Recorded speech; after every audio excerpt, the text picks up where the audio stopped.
Hey comrades, welcome to Friday. Our freight was meant to arrive today, and they did the thing where they say that we weren't home even though we were home.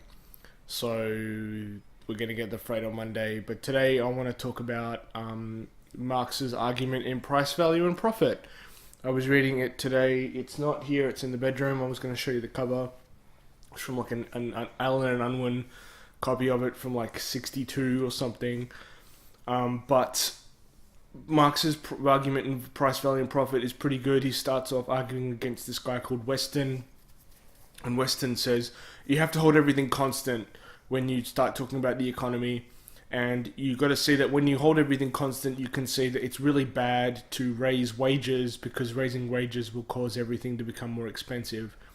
And Marx then proceeds to completely lambast Weston and shows him that there are numerous examples in the 19th century where when wages rose, in fact, productivity went up and the price of commodities actually went down, which is an interesting observation. And so Marx, through historical argument, actually manages to show that a lot of the things that Weston was trying to say was absolutely incorrect.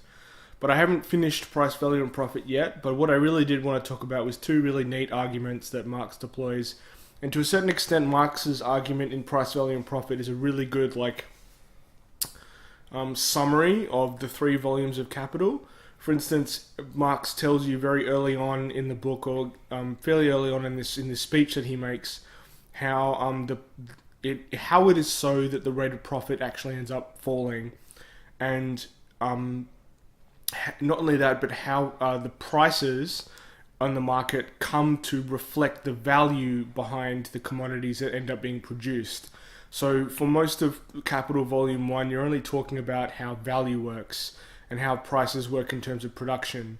But what Marx really wants to explain, or what Marx says ultimately, is that it's in exchanges where value is realized, and the value may or may not end up reaching its proper price. But when everything works perfectly, or when everything works as according to the proper operation of the capitalist mode of production, the prices do reflect the value. And they reflect the value like this. Let's assume that let's assume you have multiple different industries in an economy, and let's say one is a lot more profitable than another.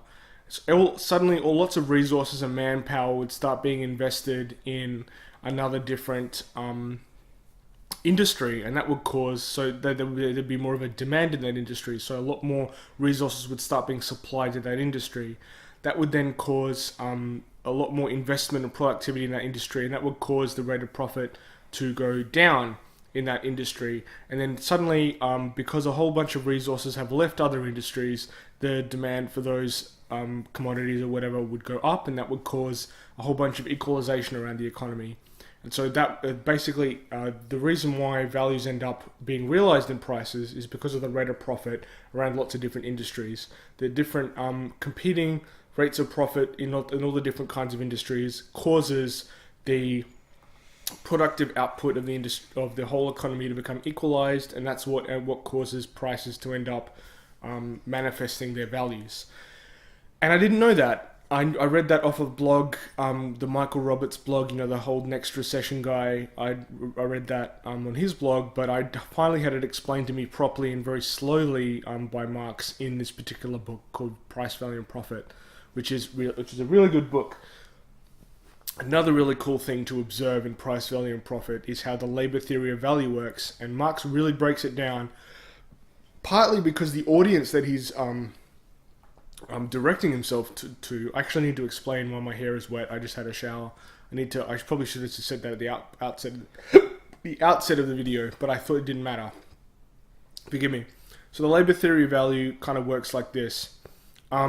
You can exchange things on the market, right? It turns out that when you talk about exchanging things, you're really talking about the proportion with which you exchange things in the market. So let's say you have 5 boxes. 5 boxes are exchangeable for, I don't know, 1 tub of peanut butter. And then 1 tub of peanut butter is exchangeable for 2 different bags of chips. I'm just looking at things that I can see in the room, which is normally what a philosopher does. They start talking about a table or the paper or the chair they're sitting on. And so what this tells you is that in each of these, let's say you take a pair of things, right, A and B, Because A and B are equivalent to or one is a relative and one is the equivalent, because they can be exchanged in relative amounts to each other, it tells you that there's a third thing that is constantly present all the time that makes it possible for you to exchange these two things. And it turns out what is one thing that all commodities have in common? Social labor. And this is kind of the very basic argument that you can use to show how the Marxian labor theory of value works. And so when it comes down to working out what the value of something is, be important the value, not the price, you basically just need to count up all the bits of labor that have gone into making something. So let's say you have a machine, you count up the average value of the machine over its lifespan, and how much of that value got embodied in the thing that the machine made.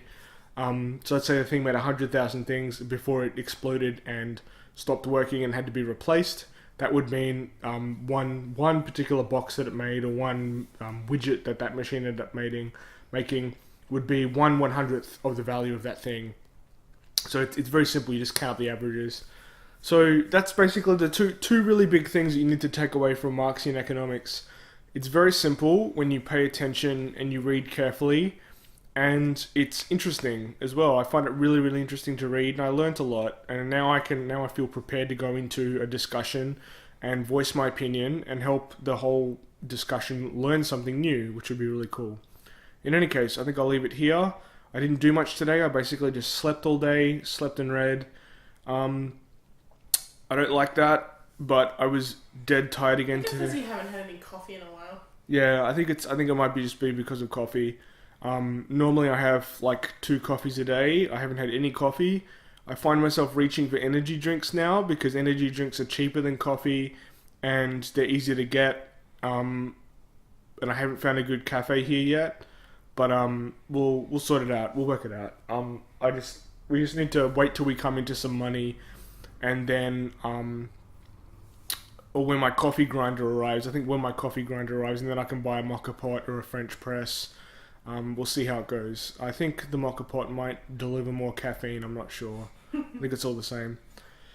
We'll see how it goes, comrades. Alright, I will see you tomorrow.